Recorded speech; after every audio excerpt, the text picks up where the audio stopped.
নমস্কার বন্ধুরা, আপনারা দেখছেন আপনাদের প্রিয় ইউটিউব চ্যানেল ইনফো বার্তা। আশা করি আপনারা প্রত্যেকেই ভালো আছেন।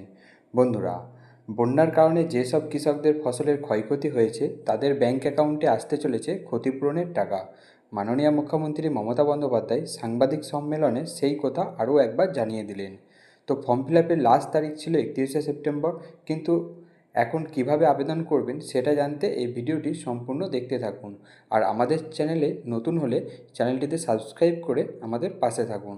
বন্ধুরা, আজ সাংবাদিক বৈঠক থেকে মুখ্যমন্ত্রী মমতা বন্দ্যোপাধ্যায় জানান, বাংলা শস্য বীমা প্রকল্পে আবেদন করার জন্য প্রতি বছর সময় বেঁধে দেওয়া হয় 31শে সেপ্টেম্বর পর্যন্ত। যেহেতু এবার সেপ্টেম্বরের শেষ সপ্তাহে বন্যা পরিস্থিতির সৃষ্টি হয়, তাই মুখ্যমন্ত্রী জানান বাংলা শস্য বীমা প্রকল্পে কৃষকের 31শে অক্টোবর পর্যন্ত আবেদন করতে পারবেন। তো বাংলা শস্য বীমা প্রকল্পে কীভাবে নাম নথিভুক্ত করবেন সেটা দেখে নেওয়া যাক। বাংলা শস্য বীমা প্রকল্পে আবেদন করতে হবে অফলাইনে, অর্থাৎ আবেদনকারীকে আবেদন ফর্ম সংগ্রহ করে তা সঠিকভাবে ফিল আপ করে উপযুক্ত নথিসহ নির্দিষ্ট কৃষি অফিসে জমা করতে হবে। তো আবেদন করতে পারবেন 31শে অক্টোবর পর্যন্ত। মুখ্যমন্ত্রী মমতা বন্দ্যোপাধ্যায় জানান, বৃষ্টি যেই কমে যাবে চাষিরা বাংলা শস্য বীমা প্রকল্পের টাকা পেয়ে যাবেন।